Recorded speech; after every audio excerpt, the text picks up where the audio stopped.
पाकिस्तान का हाल अभी ये हो गया है कि करनी करे तो क्यों डरे, क्यों करके पछताए। तूने बोया पेड़ बबूल का तो आम कहां से खाए। पाकिस्तान पर अब मिसाइल हमला करेगा चीन। बिल्कुल सही सुना आपने। अपने आयरन ब्रदर पाकिस्तान को चीन मिसाइल से उड़ाएगा और ये बकायदा चीन ने घोषणा कर दी है। देखेंगे प्रूफ के साथ कि आखिर हुआ क्या है। तो वहीं दूसरी तरफ आखिरकार अर्दोगन लगता है जैसे नींद में उठकर जिनपिंग को फोन मिला गए और बात कर डाली उइगर मुसलमानों की। इसके अलावा बहुत कुछ। आइए जानते हैं इन खबरों को विस्तार से। ये जो इलाका देख रहे हैं चीन का पश्चिमी सिंजियांग इलाका है, जहां पर डिटेंशन कैंप बने हैं और इन कैंपों में 10 लाख उइगर मुसलमानों को ठूस कर रखा हुआ है और इनमें से ज्यादातर वो मुसलमान हैं जो तुर्की भाषा बोलते हैं। इसके अलावा कुछ अन्य समुदाय के भी अल्पसंख्यक मुसलमान हैं। शुरू में तो चीन ऐसे किसी डिटेंशन कैंप होने की बात को ही नहीं मानता था और उसने ये कहना शुरू कर दिया था कि ये तो एक व्यावसायिक केंद्र है, हम तो आतंकवादियों से, चरमपंथियों से बचने के लिए इस तरीके से डिजाइन किया है कि ये जेल की तरह दिखता है। लेकिन ऐसा कुछ है नहीं। चीन लंबे समय तक उइगर मुसलमानों से दुर्व्यवहार के मामलों को भी, आरोपों को भी इनकार करता रहा है। ये किसी से छिपा नहीं है। लेकिन देखिए यहाँ से भाग भाग कर उइगर जहाँ तक हो पाता है वहाँ भागते हैं। असल इनकी जड़ और मूल है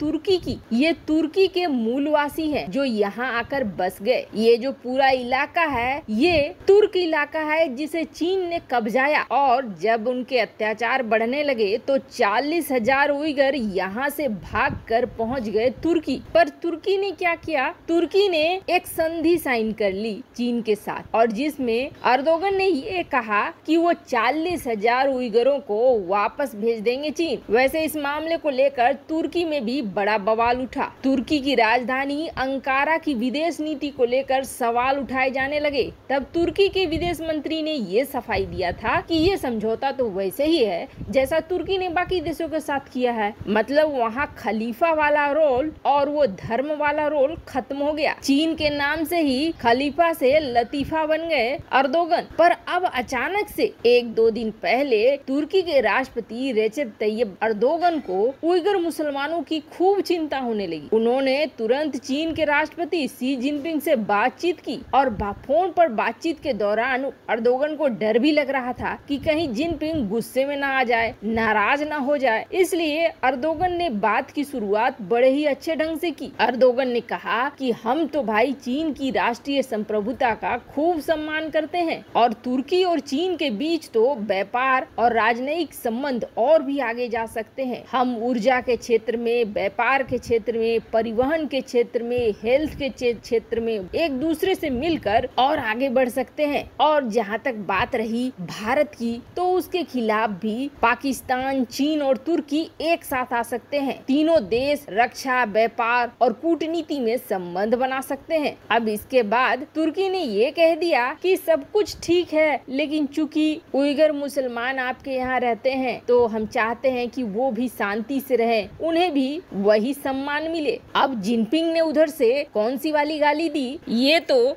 आधिकारिक बयान में नहीं आया, पर इतना जरूर है कि इस खलीफा के खल और लीफा दोनों अलग होने का समय आ गया है। क्योंकि अफगानिस्तान में जिस हवाई अड्डे की जिम्मेदारी उसने ली है वहाँ पर तालिबानी ये कह रहे हैं कि अब हम तोड़ेंगे तुर्की की सेना को। वहीं दूसरी तरफ तुर्की के एक और साथी की बैंड बजनी तय है और इस बार उसका बैंड उसका आयरन ब्रदर ही बजाने वाला है। ये जो स्क्रीन पर आप मैप देख रहे हैं, इमरान खान का घर है यहाँ पे, खैबर पख्तूनख्वा। बड़ा तगड़ा नाता है यहाँ से और यही वो जगह है जो इस वक्त पाकिस्तान में आतंकियों का बड़ा गढ़ बन रहा है। इस राज्य में हाल के दिनों में पाकिस्तानी सेना को धड़ाधड़ उड़ाया गया है। आपको बता दें इस राज्य को तालिबान का गढ़ बताया जाता है। ये वो पाकिस्तान वाला तालिबान है, यानी कि तहरीके तालिबान। और करीब एक दिन पहले ही जब चीनी इंजीनियरों के बस के ऊपर हमले हुए थे, उससे एक दिन पहले ही पाकिस्तानी सेना पर हमला करके एक कैप्टन और एक सिपाही को ऊपर का रास्ता दिखला दिया था। अब यहाँ समस्या ये आ गई है कि पाकिस्तान एक खास मामले में कार्रवाई के नाम पर आम लोगों को भी मार सकता है। दरअसल इस तरह का कई घटना पहले हो चुकी है। ऐसी कई घटनाओं के वीडियो भी सोशल मीडिया पर उपलब्ध हैं, जिसमें पाकिस्तानी सेना निहत्थे लोगों को गोलियों से छलनी करती दिखी है। अब ऐसा क्या आतंक आ गया है, तो आपको बता दें, आतंक आया है आयरन ब्रदर और आका की तरफ से। पाकिस्तान में हुए आतंकी हमले में 9 चीनी इंजीनियरों की मौत के बाद से चीन भड़का हुआ है और उसके भड़कने की वजह है खास। एक तो सीपेक प्रोजेक्ट को पूरी तरीके से पाकिस्तान सुरक्षा नहीं दे पा रहा है, वहीं दूसरी तरफ कर्ज पे कर्ज लेकर देश को पूरी तरीके से चीन के हवाले कर चुका है। अब ऐसे में अगर आका के साथ गुलाम दुर्व्यवहार करे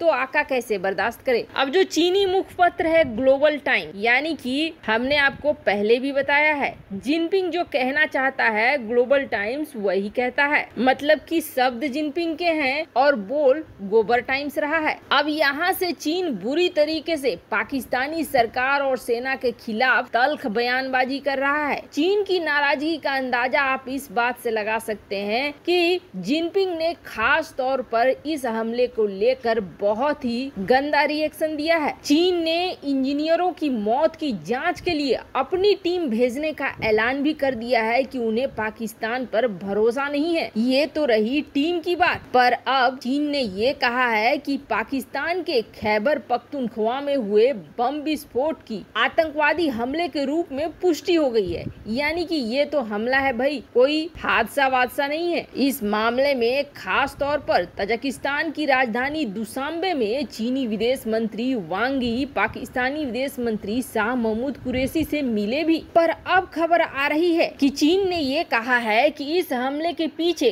कायर आतंकी अब तक सामने नहीं आ पाए हैं, लेकिन चीन उसे ढूंढ कर रहेगा और उन्हें खत्म किया जाएगा। अगर पाकिस्तान के पास क्षमता नहीं है तो हम करेंगे मिसाइलों और विशेष बलों की कार्रवाई। इस बयान के बाद ये माना जा रहा है कि अगर पाकिस्तान ने कोई कार्रवाई नहीं की तो मिसाइल हमला कर देगा चीन। अब आपको बता दें, स्क्रीन पर जो आर्टिकल देख रहे हैं आप, यहाँ आपको दिख सकता है कि किस तरीके से चीन भड़का हुआ है। पर ये जो कार्रवाई है वो वैसे भी पाकिस्तान पे होके रहेगी। आम लोगों को अगर वह आतंकी बताकर इस मामले से निकलने की कोशिश करेगा तो ऐसा लगता नहीं है कि इस बार वो सफल हो पाएगा, क्योंकि चीन ने अपनी टीम भेज भी दी है। तो या तो असली गुनहगार सामने आएंगे और नहीं तो फिर मिसाइलों का हमला तो तय माना जा रहा है, यानी जिससे दोस्ती करने के लिए गया था चीन, अब वही उसका सबसे बड़ा दुश्मन बनने वाला है। वैसे आपको क्या लगता है, क्या सचमुच चीन अपने स्पेशल फोर्स और मिसाइलों को दाग सकता है पाकिस्तान के ऊपर? कमेंट कर अपनी राय जरूर बताएं। जल्द मिलते हैं अगले वीडियो में नई खबर के साथ।